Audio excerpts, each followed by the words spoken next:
Good afternoon. Welcome to the Minerva Center for the Rule of Law Under Extreme Conditions seminar.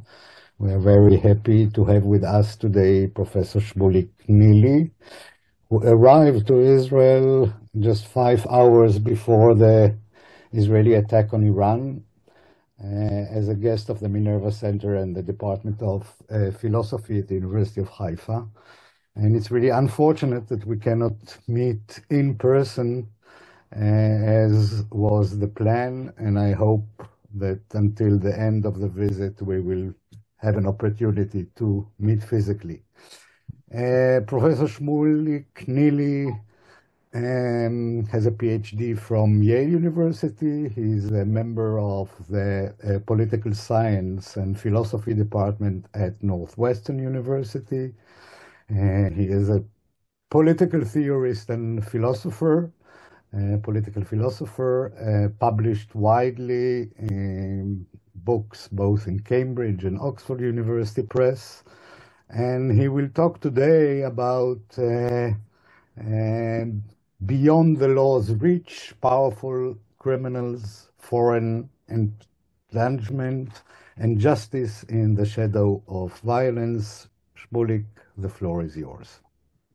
Thank you. Thank you again, Michal and everyone, for the generous efforts to make this happen. And as Eddie said, I'm sorry we can't meet in person, but at least the pandemic gave us this tool, I suppose, or made it more popular. So we have this. So I guess I'll just jump right into it because I'm much more interested in what you have to say about these subjects and what I have to say about them. So I'd like to speak as concisely as I can for really no more than 3 minutes. Okay, so Michal, I know you passed along the handout just a few minutes ago, so it's really meant for any of you who are interested to be able to follow sort of in the course of the talk. Don't be worried if you glance at the handout. I'm not going to try to cover every single word in it. It's pretty thick, but it should give you a sense of what's going on. So as I noted at the very top of the handout, the overarching subject of the book, or the overarching idea really, is that contemporary political philosophy just has not said enough about political violence, macro level political violence. And one basic way in which I try to make this point is by distinguishing among 3 kinds of debates that I think have really, well, 2 of which have been present in contemporary political and to some extent legal philosophy, the third much less so. So the first debate, which I very imaginatively call, or first kind of debates, sort of debates, what I very imaginatively dubbed debates about first best justice.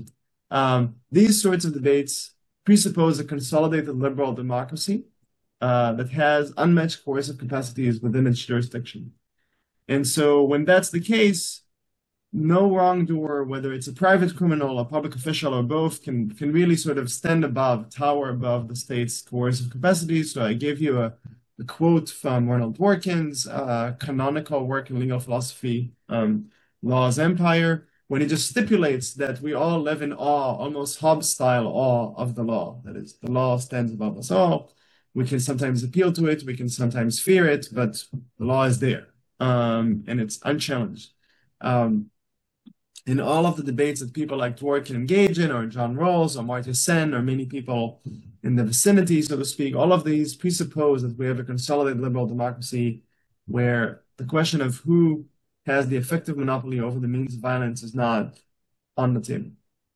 Okay, then less present in contemporary political philosophy, but still very much present, are debates about what I, again, creatively call second best justice debates. And these debates do take violence much more seriously, but they presuppose that if they take for granted in a way that even though political violence is present, or at least the threat of such violence is very, very much present at a macro level regarding core political institutions, we still have a path to getting away from that violence. That is, we have a fairly clear path to a consolidated liberal democracy. And the moral question in these debates, often dubbed transitional justice debates, is basically, the core question is, what kind of price should we be willing to pay, morally speaking, in order to get to that liberal democracy? And so in the middle of the first page of the handout, I give you a quote from Catherine Sicking, a prominent international justice scholar, transitional justice scholar, who gives the example of Uruguay in the 70s and 80s, where there was an appalling, brutal military dictatorship that imprisoned, tortured, in some cases killed a remarkable percentage of the country's population. And when transition to democracy actually ensued in the 80s, the military made a point of adopting a very clear posture that basically said, if you, the citizens of Uruguay, insist on making us military officers legally accountable for all sorts of atrocities committed during the dictatorship, we will topple the fragile civilian government. And how far are you willing to go in making that bet? How far will you push for punishment of those offenders? That's a classic transitional justice question. So these are also the kinds of questions that I think have been present to some significant extent in the field. What has not been present is what I call, or at least in my reading, has not really been present, is what I call debates or questions about third best justice, which I think are heavily understudied. And what I mean by that is circumstances where the optimism of second best justice debates basically disappears. We don't, not only is it the case that we do not have a remotely stable liberal democracy right now, and not only is it the case that we cannot even be optimistic about progress towards liberal democracy, the question being simply what price will we pay to get there? Are we willing to merely, quote unquote, merely let the wrongdoers get away with it, be lenient towards them? Rather, we just have no path, no clean path, as it were, to moving away from ultra-violent circumstances. And I give one example here, page 1. Earlier in the conflict in Syria, when it seemed like Bashar al-Assad's rule was teetering on the edge, many people thought his days were numbered already in 2011, early 2012. And then it just seemed like at most we can have a hope of getting him to flee the country in exchange for some peace, well, some protection for him, but also some sort of stable arrangement towards less violence in Syria.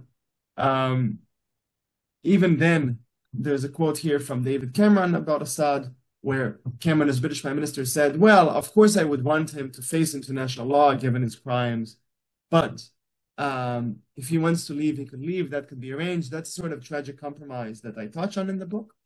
But part of my point, as you'll see later on, is that in that sort of circumstance, you don't get away from violence entirely, partly because there's some empirical scholarship which suggests that, including by some of my departmental colleagues, which suggests that giving exile to such an autocrat, for instance, exacerbates the potential for ultra-tragic violence in other jurisdictions. And so we can't really get away from violence entirely, as it were. We're stuck with it. And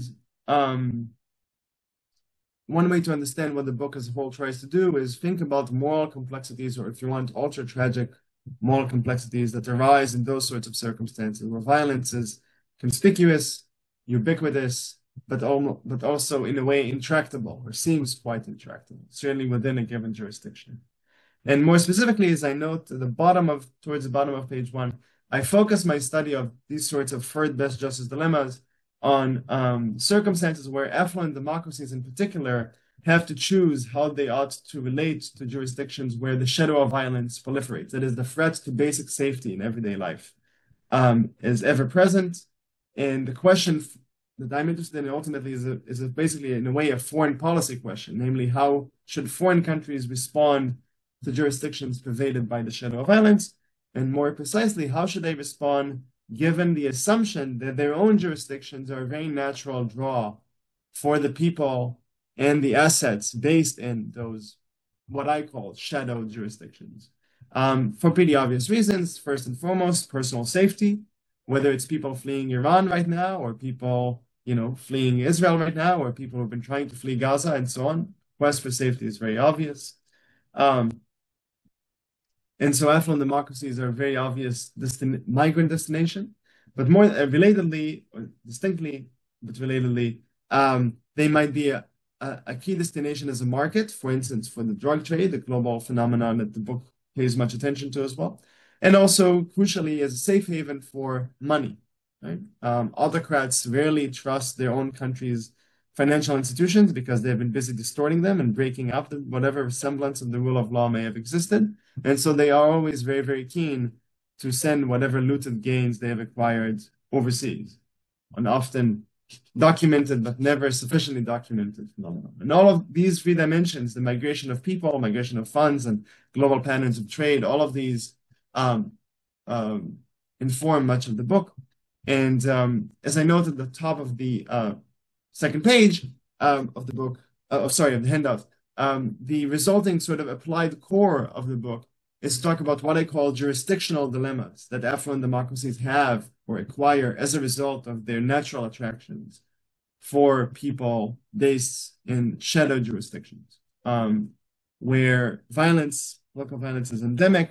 The resulting flow of money and people, or attempted flow into affluent democracies, generates questions about what I call whether affluent democracies should, so to speak, attack or protect the relevant people or assets, funds, and so on, when these try to enter their borders. Right? So I don't mean attack literally, quite obviously. I mean, as in the asylum example I just gave, if suppose that in 2011, any one of you believe that offering Assad asylum outside of Syria would be the most responsible course of action towards limiting bloodshed in Syria, do you think that France, say, or Germany, or Britain, or you name it, should have been willing to offer the man exile within its own shores, right? Or within its own borders? So that would be protecting the person. You could also say attack in the sense that if we ever get our hands on this person, we will make sure that he faces trial.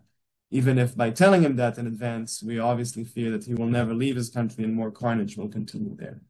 And similarly for assets, if someone is trying to spirit away billions, whether from Russia or Saudi Arabia or Qatar or Iran, or you name it, when should you be willing and when should you be unwilling to accept this money?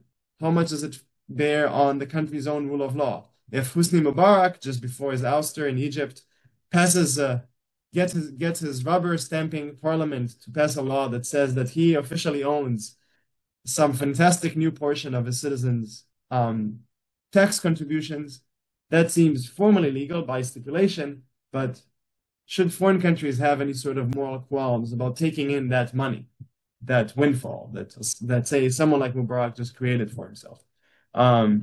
We can talk during Q&A if you like about some particularly interesting questions that rose in the Egyptian context, say past the Arab Spring, around the Arab Spring, very much regarding such questions.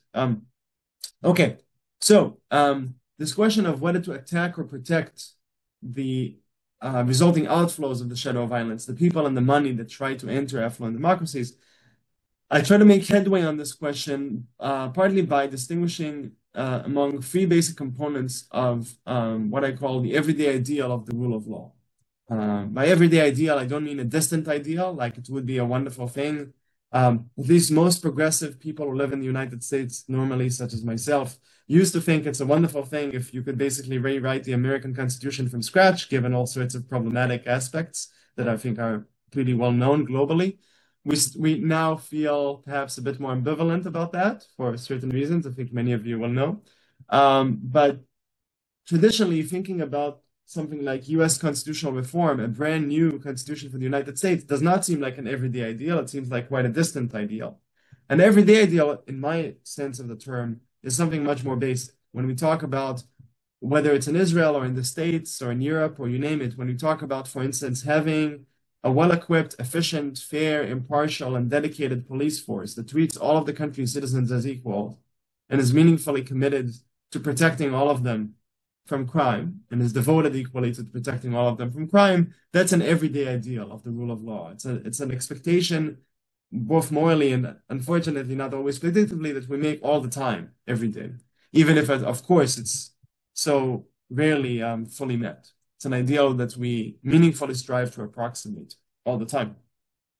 So in that sense of everyday ideal, I think we have three components of an everyday ideal of the rule of law that I build much of the book around, at least indirectly, in that I understand my sort of debates to try to push us away from. The first, and you're seeing this breakdown again on the second page of the handout, The first is what I call location. We normally, even if almost subconsciously, assume as a matter of course that all of the victims and all of the perpetrators of serious crime are either present in the jurisdiction or can be brought into it with relative ease, right? We imagine that there's easy extradition, say, of criminals. And the second is that we believe we too often, certainly we philosophers, too often tend to take for granted that the state can effectively ensure the submission of perpetrators to its authority, right? So, for instance, even in states in the West that have experienced that consider themselves developed, serious, robust states with significant institutional capacities, you often face clear lacunas in the operation of the law. Think about Italy for decades, arguably into the present, where the various branches of the Italian mafia, Cosa Nostra, various labels, various branches of organized crime in Italy that wield immense power over ordinary citizens' lives. Still, if organized crime declares an open war on the state, the criminals are bound to lose. So those of you who know the sort of modern history of the Cosa Nostra, when Cosa Nostra declared open war on the Italian state in the late 80s and early 90s, there was only going to be one winner, right? Which was not going to be the mafia. So that's what I mean by effective submission of perpetrators to the state. Now notice, and I think this is not sufficiently commonly discussed, that once you take that effective submission of perpetrators for granted, you get an interesting dynamic with regards to deterrence. That is, ideally, in that sense of everyday ideal, if I learned that my neighbor's house was just burgled, or someone was robbed in my zip code, ironically, if the law does what it's supposed to do, after perhaps some initial shock and trepidation, I'm supposed to feel more rather than less safe. Because if I think about it, I should be able to expect more law enforcement attention to my area. I should expect effective investigation, prosecution, and eventually conviction, sentencing, etc., the offenders. And resulting deterrence and incapacitation should make me feel safe. But if you contrast that, suppose I live in the poorest, most vulnerable parts of Mexico that happened also to lie in the drug smuggling route, or on those sorts of routes. In that sort of locale, if the local cartel knocks on my door, or more to the point, knocks on my neighbor's door and forcibly conscripts their teenage son to serve the cartel, I have every reason to be absolutely petrified, because that only increases rather than decreases the likelihood that myself, my family, and so on will be the next victim. Okay, and finally, very much relatedly, victim access, protection by the law. We tend to take for granted that even if a crime occurs, when the rule of law actually works, there's going to be some sort of recourse, right? The state is supposed to be able to come to the victims and tell them, look, what happened here is a blip. It does not represent either your social standing, the way society sees you, or your material realities. We will vindicate your rights in large part through the criminal justice process. So a big part of the affront of underrepresented and effectively disenfranchised minorities in various jurisdictions in Europe, in the States, in Israel, and so on, is precisely that lack of victim access, where the state either does not try to reach the victims of crime in any reliable way, or gives up on them in advance, but does not give them the feeling they can approach it for protection in any reliable way. Or, of course, all of these things taken together. Okay. Now, all of the applied dilemmas I take up in this book, all of them have to do with one or more of these three components I just laid out: location, effective submission of perpetrators, or victim access just being absent. And that's the basic apparatus of the book. Now, I've spoken for quite a while already. Michal, how am I doing on time? How many more minutes do I have? You keep the time. Eli, did you keep? Eli, I think your microphone is off, so I can't hear you. You can have still another 10 minutes, no problem. Another 10 minutes. Great. I'll try to be more concise, because I thought it would be useful to give you more of the overarching architecture, and then we can sort of spell out specifics partly in the course of Q&A. Okay, so So more quickly now, a big part of what I do in the first chapter of the book, which was pre-circulated alongside the intro, if I remember correctly, um, um, is basically I try to delve into the question of how unique is the threat of large-scale violence as compared to other dangers that the rule of law often faces. Now, given that you guys have the wonderful focus of being so thematically appropriate on the rule of law under extreme conditions, I suspect I'm barging into an open door here. I don't need to convince you that violence is unique, but still, I think it's worth conceptually, philosophically, to sort of grapple with that question. And so the basic claim I try to make is that, of course, there are many other very serious threats to the rule of law.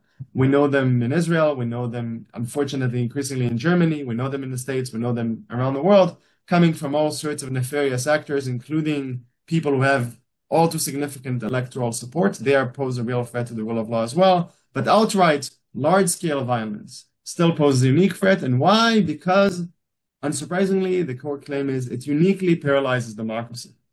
Okay?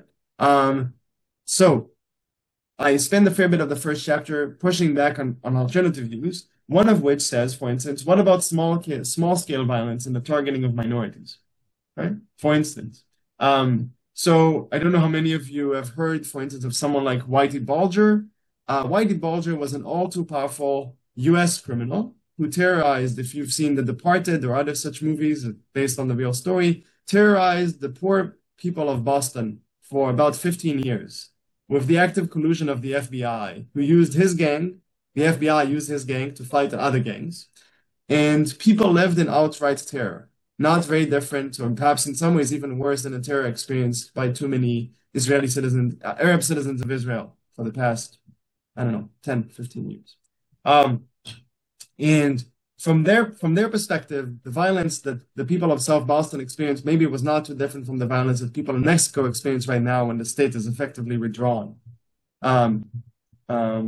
So when you think about that sort of problem, is that sufficiently acute to paralyze democracy? My answer is no. When you compare someone like Bulger to someone like Pablo Escobar, who basically kidnapped the justices of the Colombian Supreme Court, who made it astounding for people to survive their candidacy and become Colombian president, to be shocked that they actually lived to assume office, that's a whole other level of threat.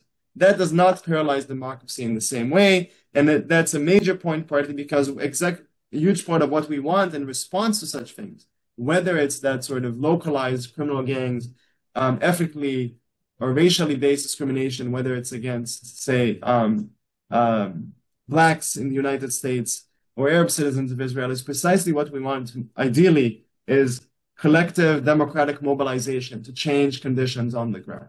Right? And we have that possibility in a way that we just don't have when Pablo Escobar is the one who runs the country. Okay. Now, what about other kinds of rule of law threats, such as characters who are not violent, certainly not in any straightforward way, but they are clearly too big for the rule of law to tackle in an indirect way? Exhibit A, big banks. What do you do about them? Answer, once again, democratic reform. However, gradually, slowly, painfully, you try to make them less powerful. Unsurprisingly, right? You break them down little by little. Okay, much more, of course, I can say about that, but I'm jumping ahead to what I think is maybe the most salient category, in some ways, the most philosophically and practically interesting. What to think about menacing leaders, and I've already gestured in that direction. Isn't someone like Donald Trump a threat to the rule of law? The answer for me is obviously yes. Is someone like Benjamin Netanyahu a threat to the rule of law? The answer for me is obviously yes. In another way, is someone like Boris Johnson, you have him in the chapter in the handout, is he a threat to the rule of law? Yes.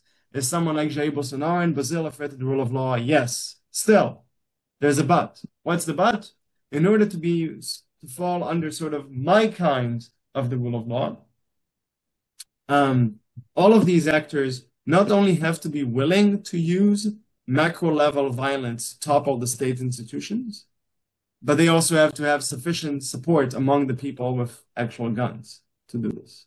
So if in January 6th, there was a real fear, as there was in Brazil, in their parallel January 6th, that a sufficient portion of the people with guns in the United States would support Trump rather than the constitutional order, then we would be in my sort of circumstances. But until we get there, there's a qualitative divide, right? And that's why I would insist again on the uniqueness of macro level threats. Okay, now I'm just going to stipulate, because I have like a couple of minutes left. I'm not going to delve into it. I'll just note it, and I'll spell it out if you want during Q&A.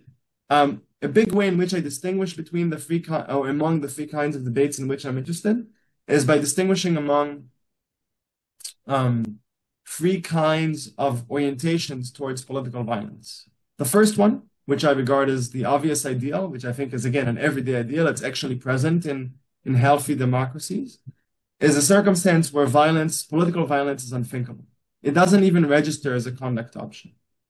Okay? So if the Prime Minister of Belgium lost an election today, the likelihood that they would think, even countenance the use of violence to keep themselves in power is zero. Okay? That's what we want.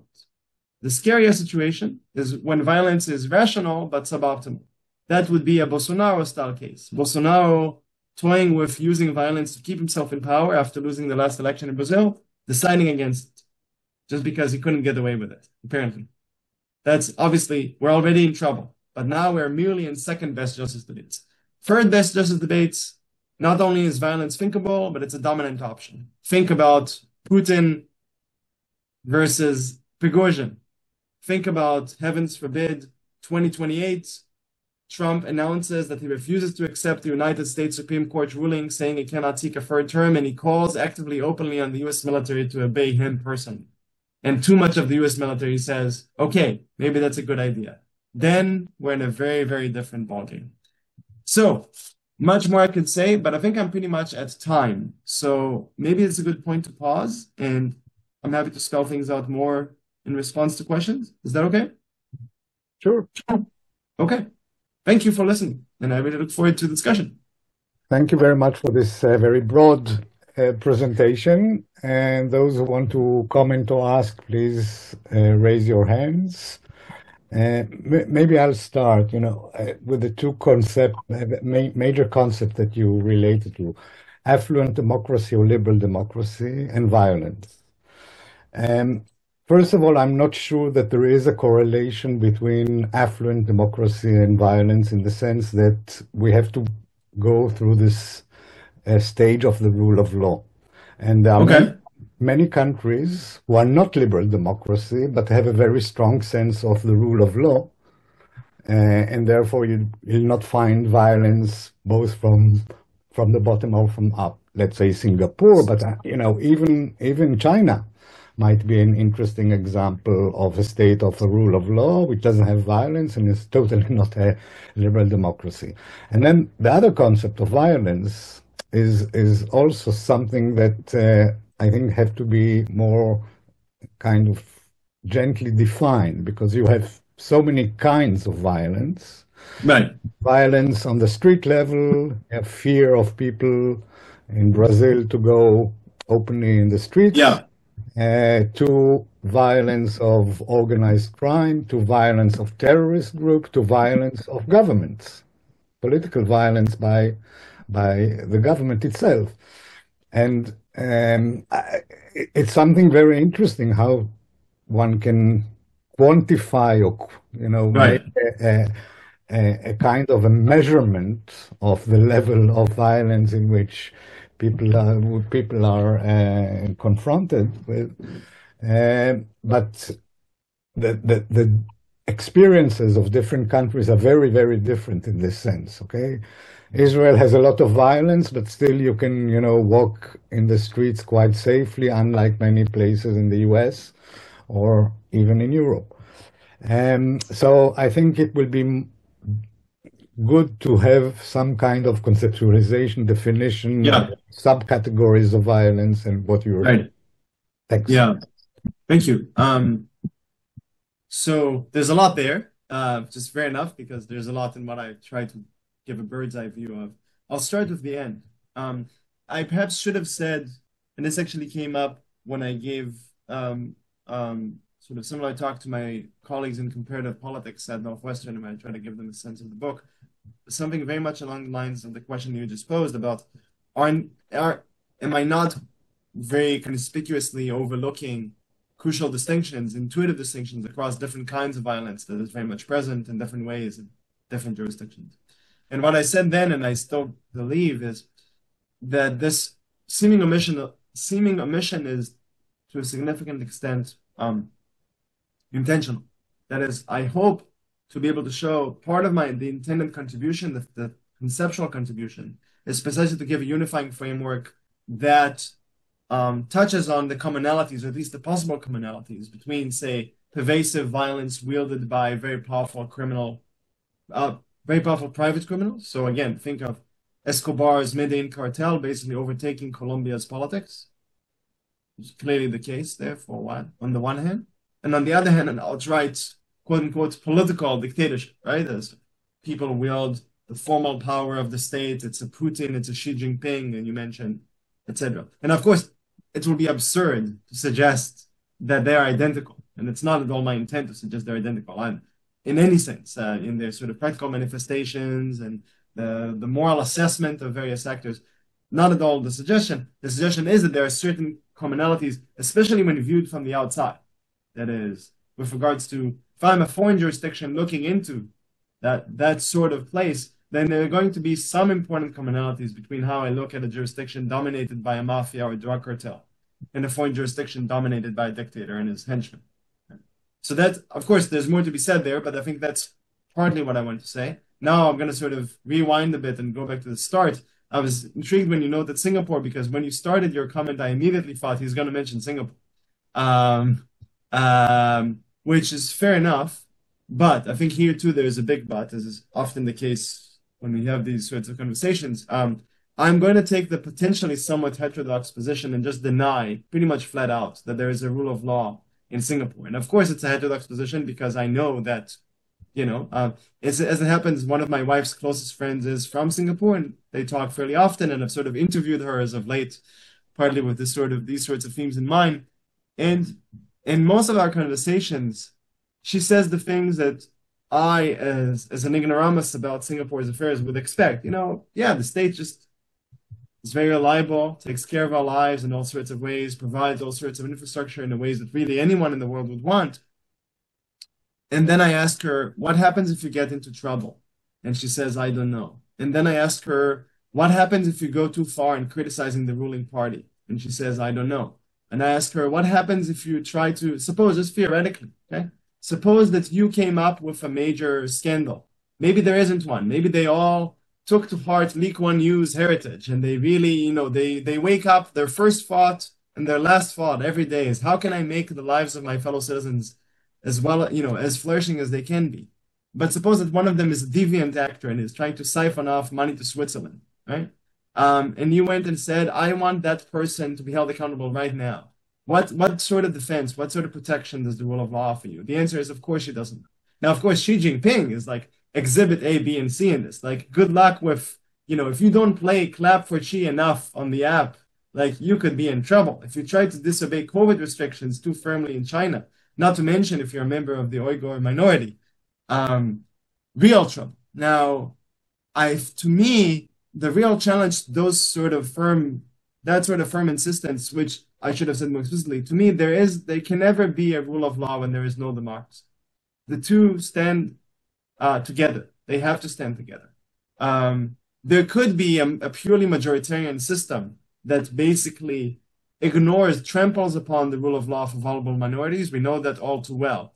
But there cannot be a rule of law without democracy. So democracy is a necessary, but obviously not, or majority rule, effective on the ground, is clearly a necessary, but also clearly not a sufficient condition for the rule of law. Does that give you a sense more of my thinking on this? I disagree, but yes. Okay. Well, that's what we're here for. Creative disagreement. Okay. I mean, I'm happy to talk more, but maybe, Michal, will be a good point to sort of let others come in, and maybe we can circle back if there's more time. Is that good? Yeah. Yeah. Anyone wants to comment? I think there's a hand. Yeah, there's the Zoom hand comes up. Yeah, Benny. Yeah, hi. I'm kind of skeptical about your last point, and you have a really broad conception of the rule of law, which not only claimed that the rule of law cannot exist without in a non-democratic state, but also without liberal values. I mean, you can make a distinction between the procedural democratic state and the liberal values, and also the liberal values. Like when you were talking about the Singapore example, you were talking, you were asking, can I criticize the regime? That's not a question of, I'm not sure about, it's slightly relating to constitutional values of freedom of speech, but it doesn't have to be essential to you can debate how much it's essential to democracy, but it doesn't have to be essential to the rule of law. There's a whole, I think, I can't remember, philosophical debate between, I think, Simmons and Matthew Kramer about the rule of law. And I'm kind of, and Matthew Kramer argues that, rather in authoritarian regimes, they use the rule of law, the adherence of all agencies and the citizens to the law itself in order to make it more a totalitarian system. And I kind of think that's the rule of law can be, how do you say, חרב פיפיות, vice versa, it can be both ways. So that's and it can be used by authoritarian regimes in order to use excess power. So I'm kind of skeptical about your claim here. Okay, thank you. You like Eli, I suppose you're highlighting another important distinction I just glided over in the course of maybe trying to give you an overly broad overview of what this book does. So without a doubt, if it wasn't clear so far, I should just lay it flat out. My conception of the rule of law as a concept is A, fairly moralized, and B, specifically fairly liberal. So when I talk about the rule of law, I'm interested in a rule of liberal law or liberal rule of law, or you choose the exact terminological sequence as you wish. And you might say, well, then you're packing already, you're tilting the playing field philosophically in favor of a certain conception of liberal values. You're baking them into some notion of the rule of law. You're maybe expanding the notion beyond certain maybe purely formal understandings of it, maybe of the sort of Ron Fuller style, if you like, which I'm happy with. So in the book, I sort of touch on briefly, there's a very interesting argument by one of my colleagues at the Northwestern Law School, Paul Gauder, in this book, The Rule of Law in the Real World, where he basically gives a very interesting sort of Rawlsian public reason argument as to why he thinks that a purely formal conception of the rule of law is bound to be empty.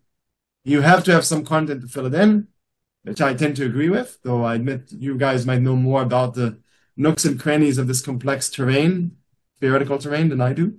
But yeah, I just fairly concede that, in fact, Benny, the sort of example you gave about, Kramer-infused example about totalitarian regimes using the slogans or the language of the rule of law to empower themselves, to me, that aids my philosophical position here, precisely because it says that any viable conception of the rule of law will be much more moralized to begin with, right?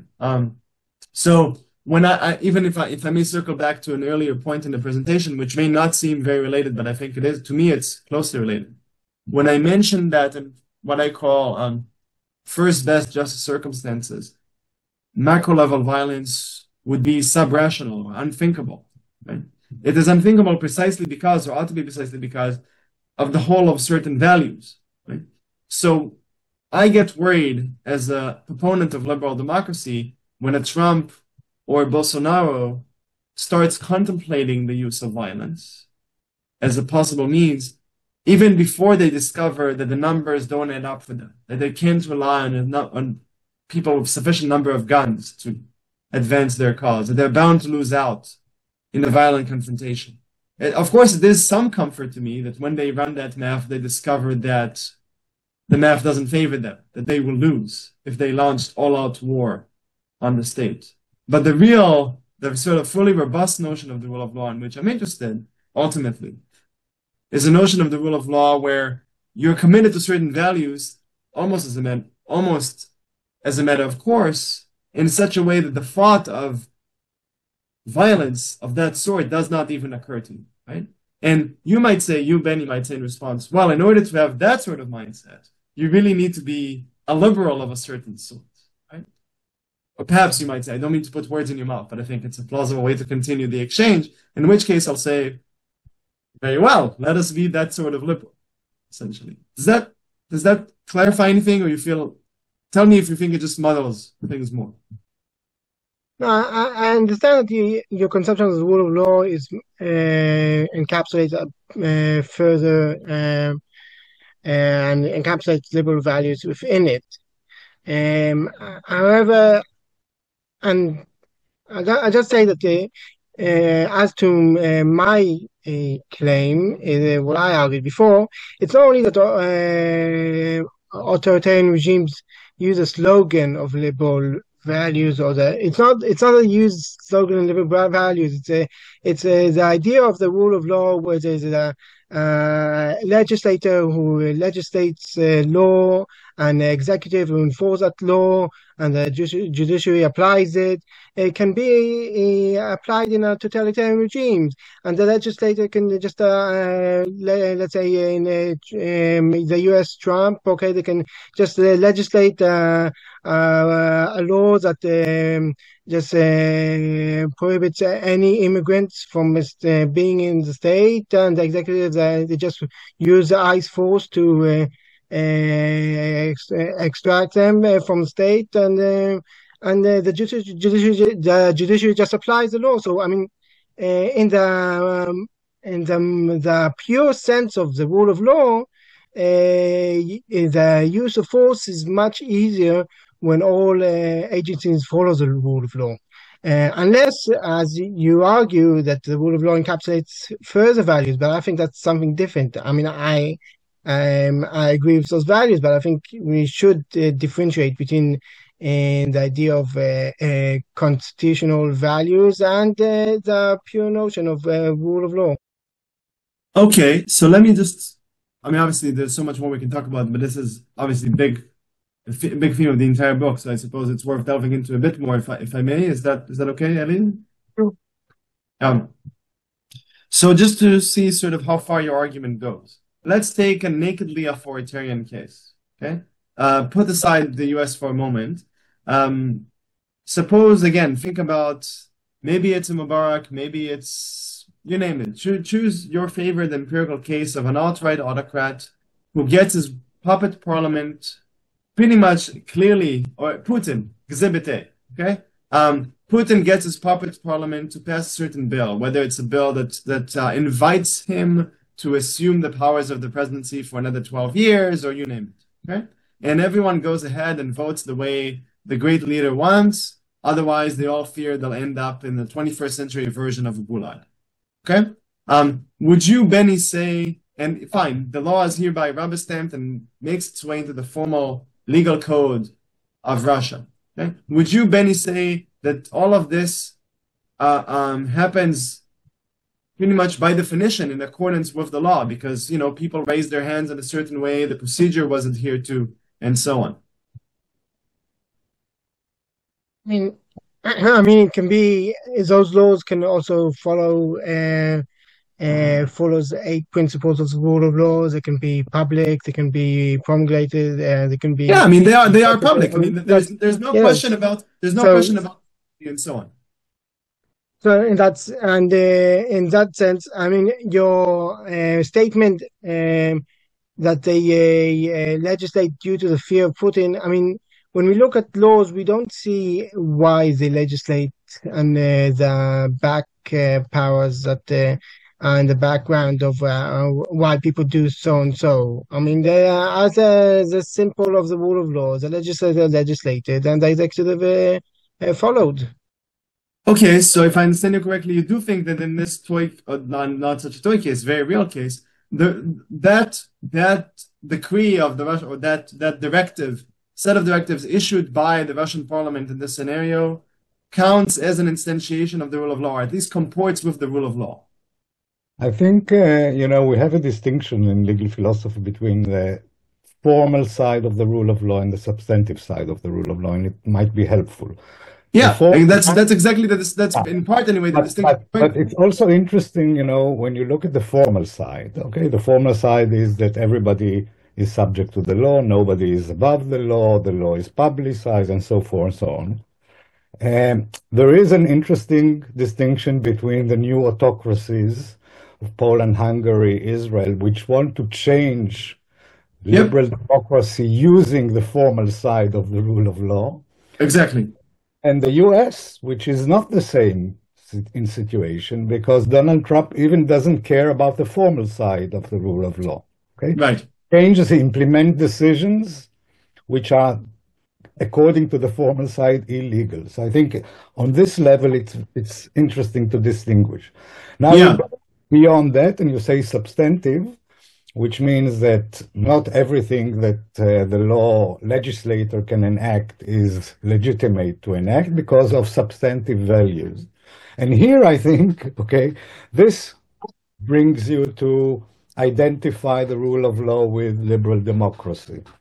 Okay, to what extent you go on the substantive side, but I'm saying that even the formal side of the rule of law, which is much easier to define and to measure and to compare, has a very interesting different uh, yep, functions in different autocrating or backsliding democracy countries.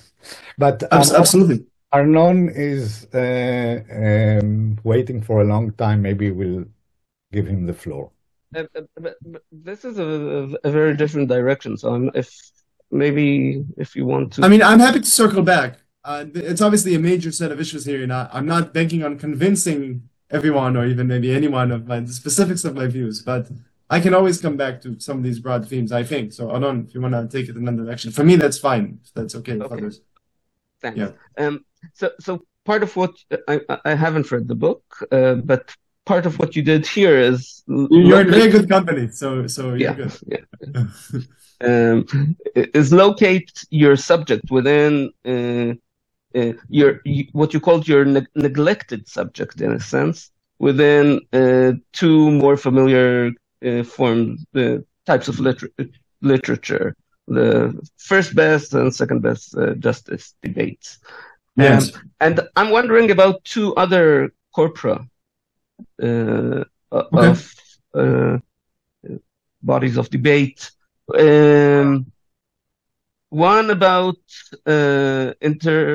which you touched upon, but international justice, and in particular interference with unjust states by liberal, which is, I think, and the second is just war, which Yeah. is also a case of beyond the law's reach in the sense that and so part of it is merely a question about to what extent there is overlap and etc. and between your subject, but also to what extent do you think that kind of argumentations and forms of reasoning that apply in those areas apply also within your subject? But you gave a talk, for instance, in our department some time ago, which was concerned a case of war, and so I'm wondering about the relation between your perspective in both these projects. Yeah, I was thinking about that talk too. I'm developing my Haifa biography, so I'm thinking about the history. So you mentioned two large themes, I guess. One is international ethics or international justice, and the other is the ethics of war. And I think the international justice theme or set of issues, which is obviously vast, that plays a pretty explicit role in the book, at least in some respects. Right? When I talk, for instance, about global kleptocracy, so what should affluent democracies do when kleptocrats try quite systematically to send the proceeds of their larceny to their shores. Yeah?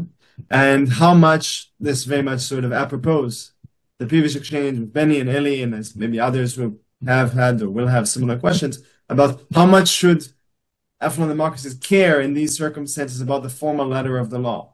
So again, this is not, an apocryphal sort of philosopher's toy experiment. Autocrats clearly go out of their way, at least the more intelligent among them, go out of their way to give their theft the imprimatur of law, partly in order to make it that much harder for foreign law enforcement to say, that's dirty money, can't touch that, right? And there's a very real question about what do you do with that, morally speaking. I mean, I think, unfortunately, empirically, the answer is pretty straightforward. Usually, the destination countries for that sort of money go out of their way to find excuses to keep it, right? But morally speaking, there is a real question, very much related to our exchange earlier about how seriously should we take the formal letter of the law as licensing the acceptance of these funds, which often really add up to trillions and trillions and trillions of dollars. So this is just me partly, Anon, trying to sort of give more of a sense in response to your scope sort of question, but partly showing its connection to the sort of substantive issues that came up a moment ago. With regard to the ethics of war dimension, the book in some ways quite intentionally shies away from discussion of the ethics of war, partly because to me, and this is maybe more topical than anyone would expect to give a talk in this sort of day when it seems like much of Israel and maybe in other countries too, people are waiting to see what the very capricious president of the United States might decide to do by way of using violence to force regime change, at least indirectly, potentially. To me, the ethics of war is always at least potentially incomplete unless you have an account of where you want to end up after the war. So it's not merely a question of the classic sort of, constraints of just war theory about proportionality and likelihood of success and distinguishing belligerents from innocent civilians. And all of these are massively important, of course, but there's always going to be a question about jus post bellum, as it were, right? What's the end state they're trying to get to? And for me, part of the underappreciated nature of the questions that the book highlights, eventually the applied questions that the book seeks to highlight, is precisely the sense that they arise when we don't know how things end. And we are not even aiming, or maybe shouldn't aim to know how things end. So when Switzerland, Luxembourg are trying to think about what to do with trillions and trillions of stolen dollars, euros, you name it, that they hold in their banks, they should struggle with those sorts of questions, independently of their prospects of, even multilaterally, let alone unilaterally, being able to create a robust, flourishing liberal democracy, in the countries where these funds were stolen, for instance, right? I mean, they need to answer moral questions that are sort of mid-level, outside of any more distant ideal of where they want to end. And I think an ethics of war is always going to be incomplete unless it tackles those sorts of questions. It seems to me that internationally, for my sorts of questions, we have to answer them in that seemingly incomplete way. We're always going to be limited conceptually and practically if we say, well, unless you tell me what is an ideal of global justice that a Liechtenstein or Switzerland should aim for, or for that matter, many other havens for dirty money around the world, then we can't really tackle those questions. Because then I think that's just morally and conceptually mistaken. I don't feel like giving a fully coherent answer, but I hope it gives you a bit of a flavor of what I'm aiming for and how I see the distinctions across these literatures.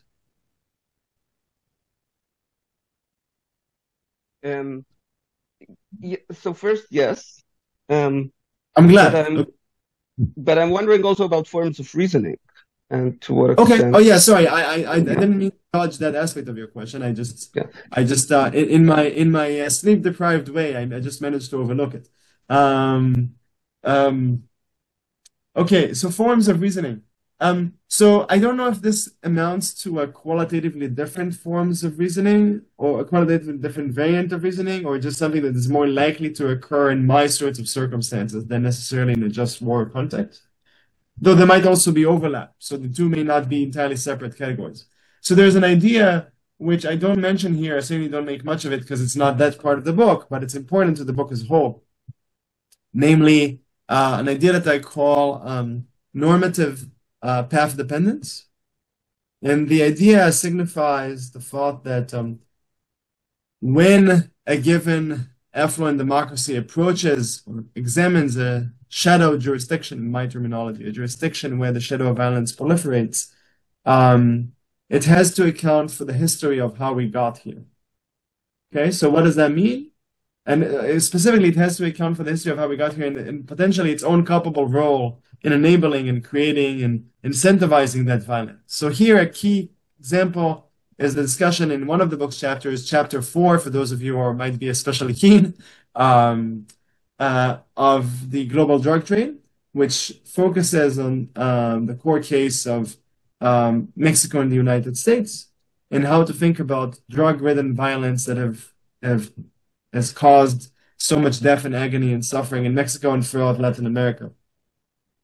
And a big part of my point in that sort of discussion is to say that for a country like the United States to examine that sort of jurisdiction, the United States cannot, morally speaking, look at that sort of jurisdiction and say, okay, there's a problem here, rampant violence, rampant corruption, fed by violence in a vicious cycle and feeding one another. What can we or what should we do, say, using our own legal system? So, for instance, key questions that this chapter tackles, when nasty, implicated officials, corrupt officials, or former officials find themselves physically in our jurisdiction, we solve what I call the location problem. Should we arrest them? Should we use our own legal system to try to deter future crime in Mexico? On the surface, you might say yes, of course, because that's the impartially best outcome for the world. Right? And you might think analogous thoughts about other international issues. But part of my argument is that it would be wrong for the United States to proceed in that way because it has played a very obvious culpable role in creating that violence through its utterly moronic so-called war on drugs, decades-old folly of trying to eradicate rather than regulate trade in all sorts of substances. And because of the United States' own culpable role, it should, rather than think about what will maximize deterrence, say, against the kingpins, it should presumptively defer to the preferences of the Mexican government as to how to handle these officials. So if the Mexican government wants these people back, on pretty much whatever grounds, it should defer to them, because that's the least that the United States owes to the people of Mexico and the government that represents them. Now, does that sort of rationale, is that normative path dependence, as I understand it, does that have a clear analog in the just war context or the theory of war? I think only partially, at least often. Why? Again, partly because I think it's important, theoretically and practically, to look at a situation such as that of pervasive drug violence and say, how do we respond to it if we don't know what can fix it? Okay? We do not believe we either can or should try to sort of solve the ground roots, tend to the ground roots, the core foundations of the core origins of the problem in a way that will eradicate the problem. That's just not on the table right now. We're doing, rather than sort of starting from scratch, we're doing moral damage control, right? That's the way I read it when, say, the United States defers to Mexico in the scenario I just mentioned. And of course, you or none could say maybe we can or should do that when we think about the ethics of war as well. We shouldn't always be maximalists to think about how we create a more just world from first principles. We should just try to limit carnage, perhaps. We should try to limit suffering. All true, right? But still, I think it's a different orientation, partly because if you find yourself engaged in, certainly in all-out war, then the temptation, philosophically and practically, to say, okay, let's give birth to new institutions, even global institutions. Think about FDR and Churchill after the Second World War. You really, really sort of think at the most foundational level, right? Almost from first principles. And I'm just skeptical that that's always the right orientation. Not belittling anything, of course, in the just war literature. I'm just saying it's for me, that's, if there's a different invariance of reasoning, it might lie there. Does that make sense? Sure, yes. And I'll explain part of my. I think the reason why I raise it is I think that, for instance, just war has an interesting epistemology if you look at the debate. I mean, with origins in, on the one hand, in doctrines concerning self-defense, and on the other hand, a tradition of just war theory that has to be explained, justified, and possibly amended. Whereas what you discuss, it doesn't seem to fit in within any of these strands of argumentation, what you often find. I see. So I apologize because I may have no, but I think that the point you made highlighted another type of difference between the two types of concerns. Okay. Yeah. Okay. Yeah, I didn't take your question to be about where would I situate my views on these issues in relation to the sort of major camps in the just war theory debates. But that's an interesting question in its own right. I don't know that I have a sort of ready answer to that. Yeah. Yeah. Thanks. Of course.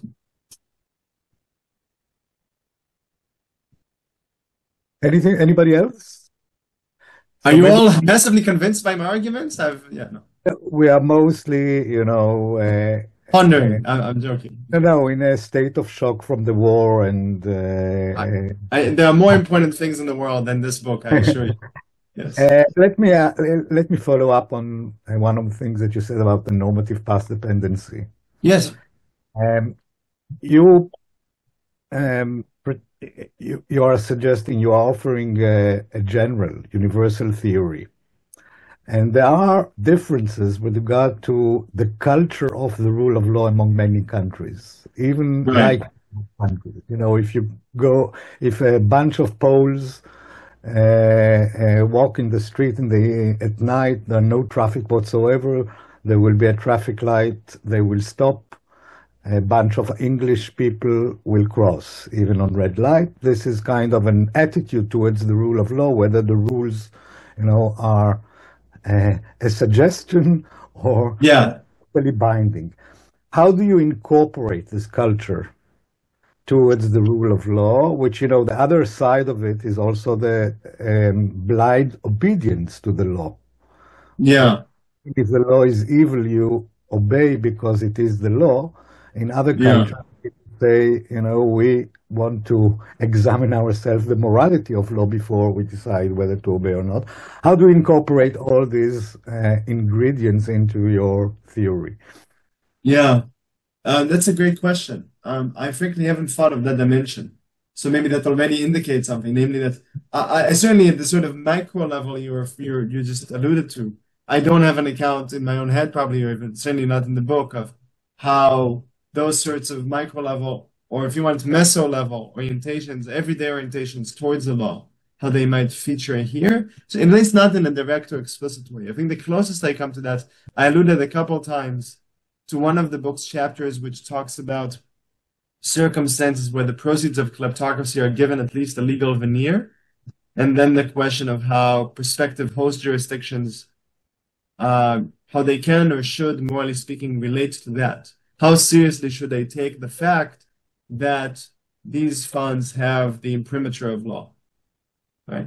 Now, that question might at least indirectly relate to your sort of nice example of, orientation towards the law about crossing the road in both ends. That is, because if I'm a foreign jurisdiction and I'm seeing these funds coming in, I might be interested empirically, but for normative purposes, in knowing how do these people over there treat the rule of law.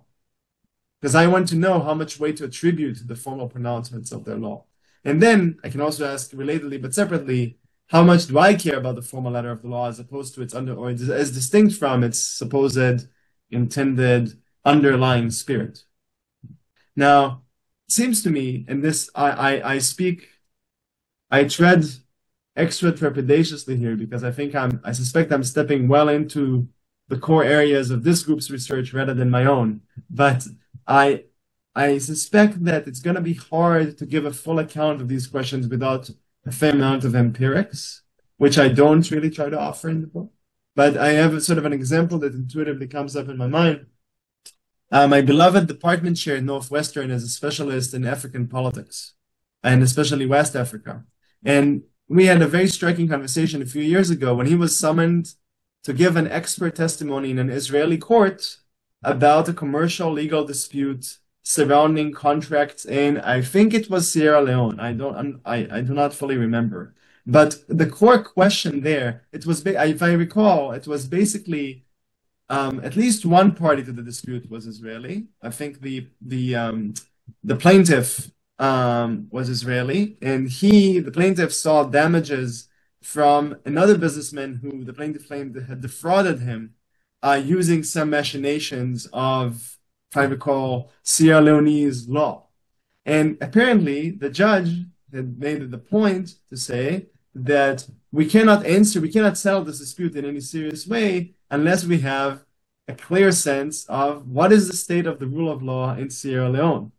And so expert testimony was required, and my department chair found himself flown at the expense of the plaintiff to Tel Aviv to testify as to the nature of the rule of law in Sierra Leone.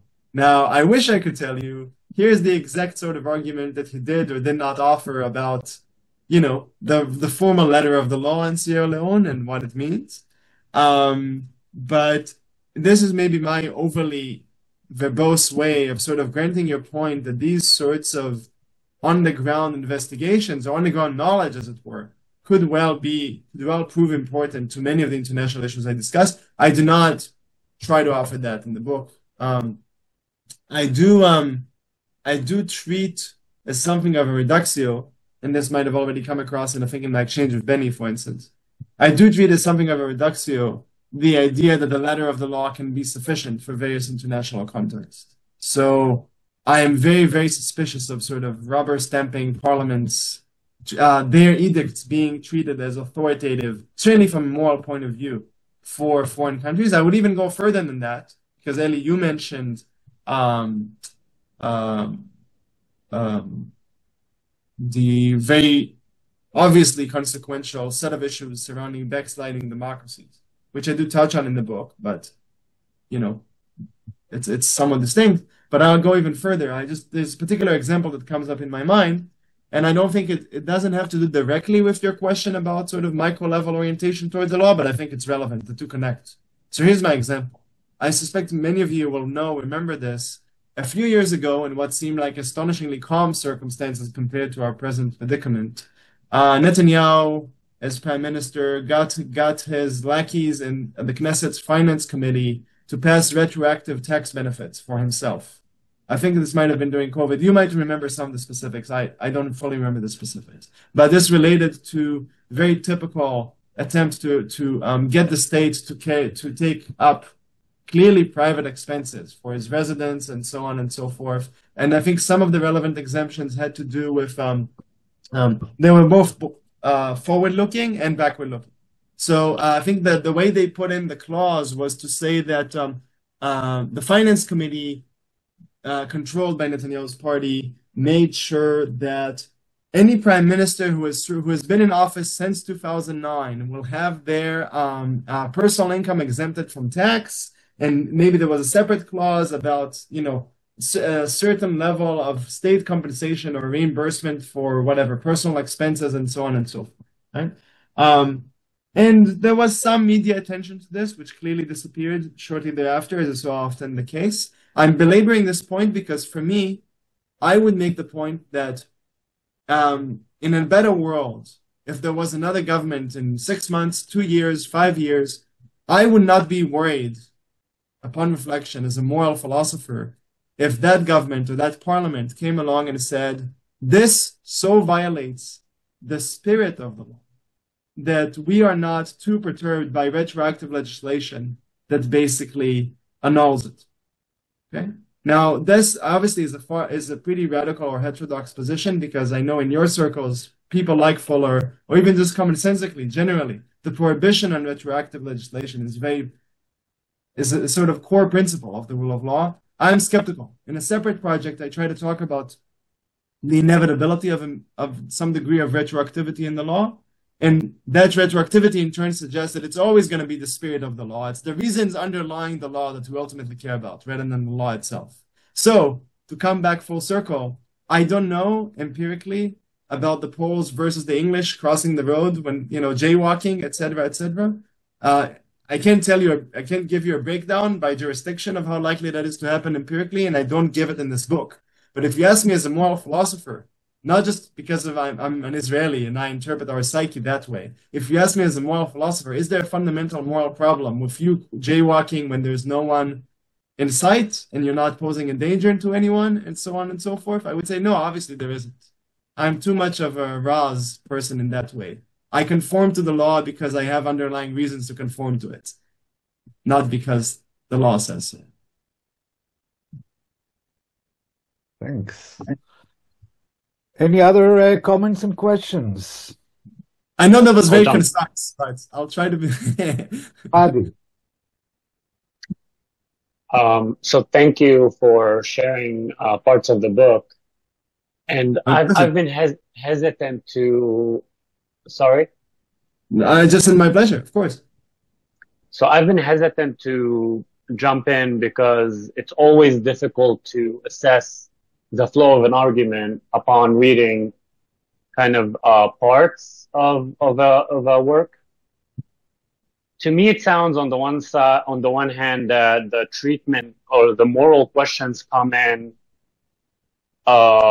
regards to the role played by what you call affluent democracies, not just as external players, but actual participants in the circumstances that enable the existence of the shadow of violence in certain jurisdictions. Yes. And the shadow of violence is an empirical reality. It's not something you're theorizing about. It doesn't matter if it's coming from political kind of conflict. It's coming from criminal activity and a weakness of a state. What I'm kind of having difficulty kind of following the flow of the argument is how these different components are actually tied in together. There are like several puzzle pieces that are not matching, at least in my understanding, are not bringing in a full picture. Because, for example, when you talk about like bank systems that are safe havens for illicit property. Yeah. This is not necessarily a condition tied with the existence of a prevalent violence in the source societies, right? So it feels that the tie between the moral answer that you're giving and the empirical situation on which it's being kind of applied is narrower than a larger situation that might be imagined. Illicit activity doesn't always or is not necessarily tied to the existence of widespread, I'm assuming, violence. And then you say it's undertreated, and I defer to you about the treatment within political philosophy. But again, the question of monopoly of violence and violence in general in sociology and in political science, and the typologies of different widespread violence in divided societies, in conflicted societies, in models of democratic control, or what we call nominal democracy, it feels that there's a disconnect to some degree in the different stages of the argument. And I'm not sure whether I'm not understanding the moves you're making, maybe I should read more deeply into the book, more thoroughly, the latter chapters. So in order to understand more, would you say that the counterterrorism regime globally adopted after 9/11, especially with its attempt to prevent money laundering for the purposes of terrorist activities, is that a model that you think achieves the moral standard that you're advocating for? Or okay, so I think your last point or your example is interesting and topical, and I want to say something about it, but I think it's much more specific than the broad sort of framing or structural questions you started with. I'm happy to try to tackle all of these, but let me well, I'm sort of trying to figure out where to start. So okay, let me try to say a few more bird's eye things, and then if I somehow manage to lose the plot and not get back to your final question about the global regime, so anti-money laundering and so on, please remind me, because I do think there's some important aspects there too.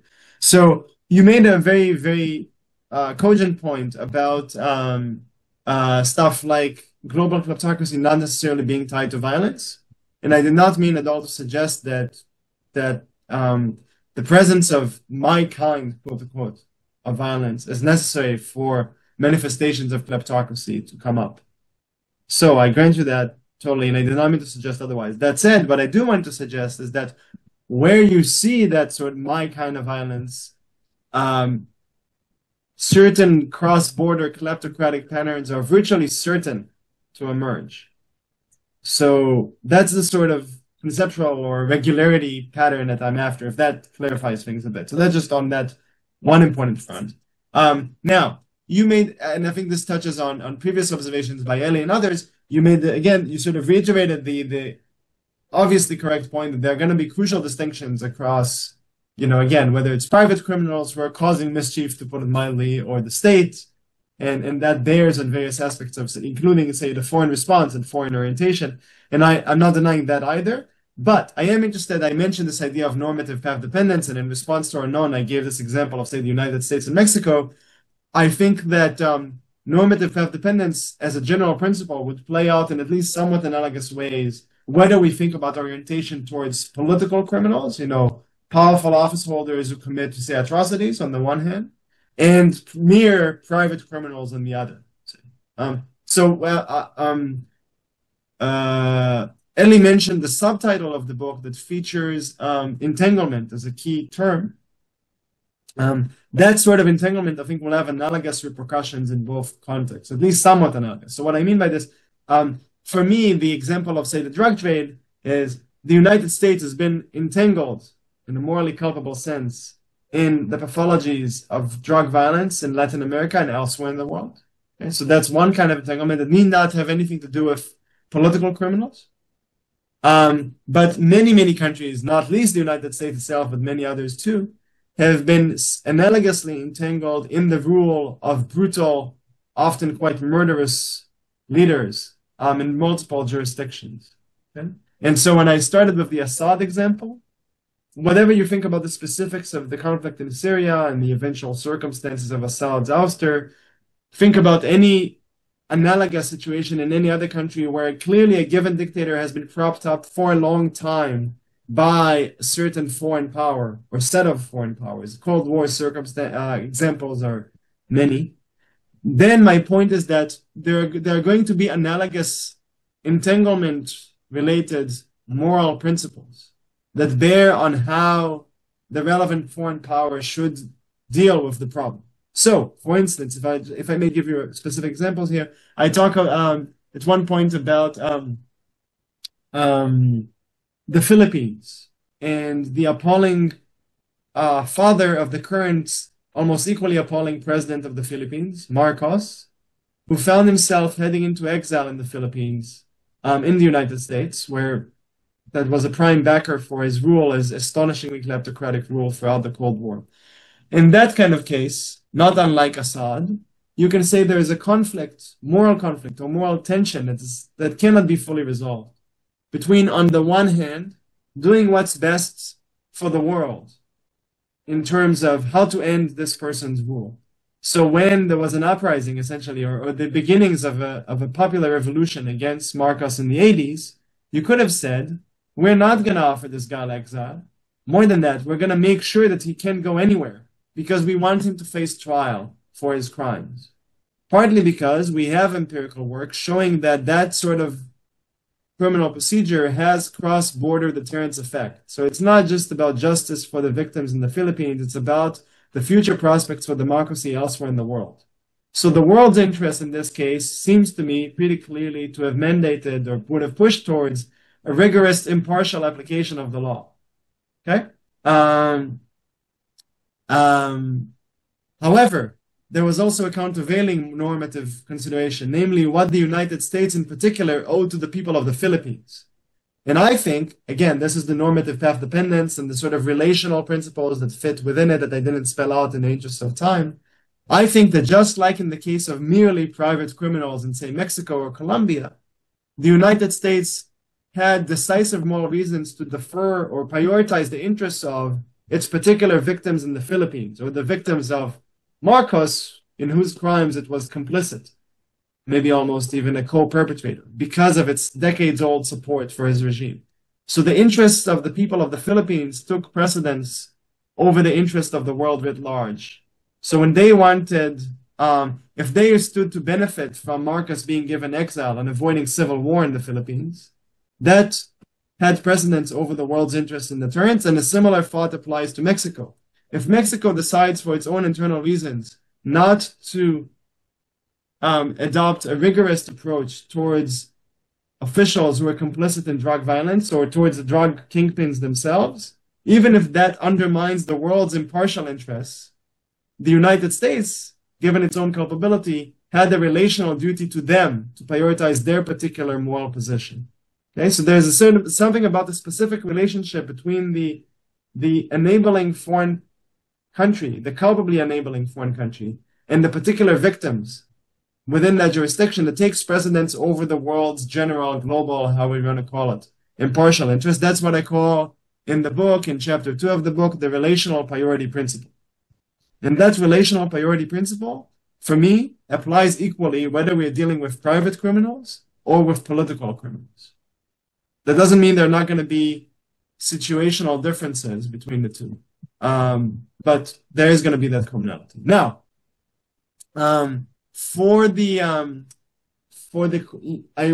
if you allow me, I'll circle back all the way to your ultimate applied question about something like the global war on terror.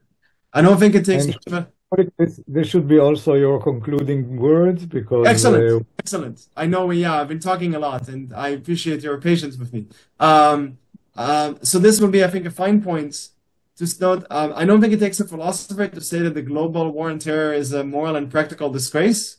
It's idiotic, it's disproportionate, it's indiscriminate, has been. And here's one example that I think is understudied and is relevant to the book as a whole. And as part of the war on terror, as you mentioned, there are anti-money laundering laws that were sometimes implemented with ferocious intensity. And it's part of the moral disgrace is that you needed something like 9/11 to care about blood diamonds. So it didn't matter how many people suffered in Africa because of blood diamonds. Only when people in, the Pentagon realized that blood diamonds are something that Al-Qaeda can use to store money, store wealth, store assets, then he said, oh, well, maybe we should do something about that, right? And I'm like, no, no, like, where were you all this time? Or for that matter, final comments are none mentioned the just war debates, just war theory, literature. President Biden said when Putin invaded Ukraine, we're not going to be complicit in his war machine. That's partly why we're going to stop buying Russian oil. Where were you doing decades when 90% of Russians don't have functioning sanitation? Like, why isn't that a problem? Why is it fine to be complicit in that? I'm not angry at anyone in the room, obviously. I'm just channeling my righteous anger at the state of things. So there's a lot of culpable entanglement in that too. And that's a lot of where the book is driven. A lot of the reasons why I wrote this book and why I think these issues matter. So obviously more to say, but I hope it gives you a better sense of why things are organized the way they are, what the book tries to do. Thank you very much, Shmulik. I very much hope that we'll be able to meet in person. I would like that as well. If the level of violence will decrease significantly. And we all much hope that this will be the case. And thanks again, and we'll meet in our next seminar. Thank you, everyone. It's very good to be with you. And please stay safe as well as you can. Take care.